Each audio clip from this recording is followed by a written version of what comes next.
Hey guys, this is chapter 9 of the GollyWhopper games. We're starting on page 86. Gil stopped cold, then backed behind a bank of bushes near the top of their street. He gestured with his chin. Ah, TV trucks, Gil's dad said. Should have known.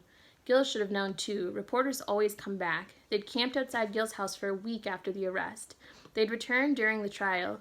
They stayed after the verdict until other news moved them to a different location. At first, they acted so nice, like they were trying to get the Goodson side of the story.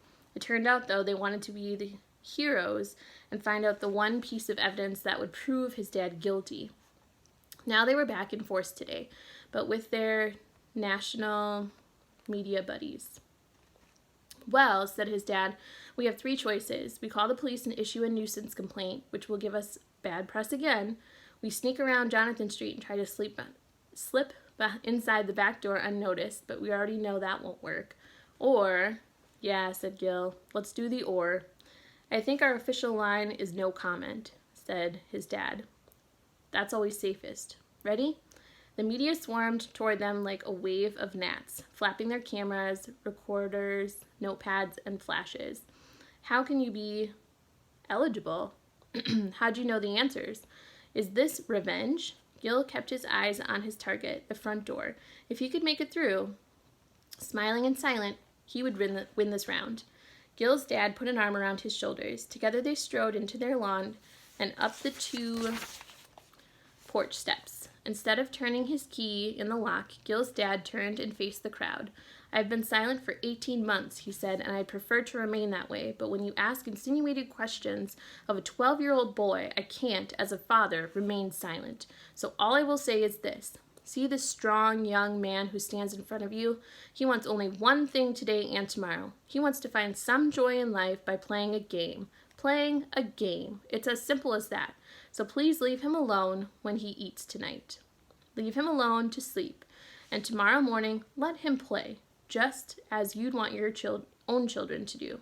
Now, good evening. He turned, opened the door, and shuffled Gil inside. You shouldn't have, Dad, Gil said. They'll put it in the news, Dad shook his head. You didn't notice, did you? He nudged open a corner of the living room curtain. Bert GollyWhopper's limo? See? Behind the Channel 4 news truck? This isn't the publicity he wants, I guarantee.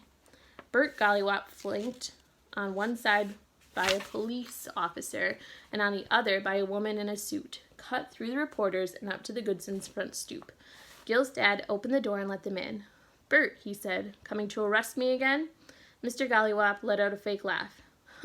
No, Charles, no. I'm trying to quiet this little situation. Be my guest, said Gil's dad. But why the police?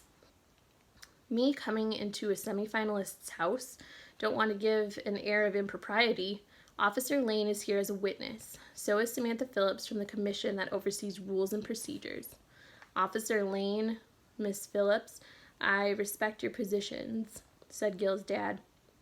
So please don't take this as an attack on your integrity, but I feel the need to call in a couple witnesses of my own. Who do you have in mind? Asked Bert. Charles Goodson opened the front door. Excuse me, he called to the reporters. Claire Dawson, Mike Owens, are you there? Reporters from the Orchard Heights Times and the Channel 5 News came forward. Dad, said Gil, but those 2, they were the fair ones. Tough, but fair. He motioned them inside, told them why they were there, and asked them to turn on their recorders. Now, please, Bert, you were saying? I was saying that I came as a courtesy to quiet the situation on the street. That's all. I'm afraid you've wasted the reporter's time. Don't worry about our time, said Mike Owens. Now, off the record, Bert. Awkward situation. The son of the fired executive in the round of 10. Any comment? Bert GollyWhopper stared at the reporters. Off the record? Turn those recorders off. They did. Off the record, I have a multi-billion-dollar corporation to run and shareholders to consider. Any leader of any company would have nightmares from a situation like this. Bert GollyWhopper pointed at Gil. I wish he weren't in the GollyWhopper games. I don't think it sounds right. I don't think it smells right. I don't think it looks right even if the officials say it's all right. It's not. It's all wrong. He looked at Gil's dad. How much did you help your kid inside the stadium? He didn't help me at all, said Gil. and I have my own 2 witnesses to prove it. Gil, it's okay, said his dad. No, I have 3 more witnesses. Gil raced to his room, grabbed his notebooks, and ran back, holding them high. These are mine. I spent 6 months putting them together by myself. Memorized everything inside. Just ask me. Your company discontinued 5 products last year, including the ping pong line, when Galtaga Co. opened on the stock market, and it sold for $6 a share. What else?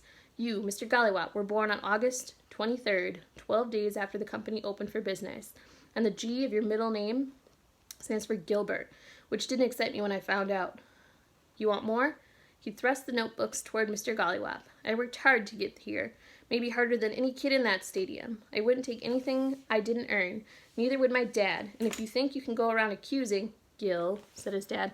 Hold on, said Bert GollyWhopper. I'm not taking you to court over this, son. Son. So many words tried to race from Gil's mouth when they stumbled over his tongue and struck him silent.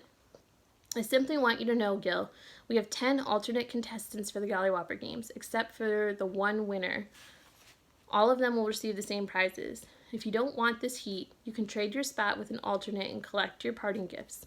Gil opened his mouth to speak. Before you answer, said Mr. GollyWhopper, also understand that if you stay, you'll have more TV cameras and microphones pointed at you than all the other kids combined, and there's nothing I can do about that. It would be very uncomfortable. Think about it, son. It may be in your family's best interest if you relinquish your spot. I understand everything, said Gil. See you tomorrow. Very well, Bert GollyWhopper nodded, opened the door, and walked directly toward the reporters, who began shouting questions at him. He held up his hands and brought his palms down, quieting them. I was inside, talking to one of our contestants, assuring him he'll be treated no differently than the others. So if you plan to retain your press passes for tomorrow and for any future Golly event, you'd be wise to pack up immediately and stay at least 3 blocks away. And people, keep your focus on the GollyWhopper games, not our ancient history.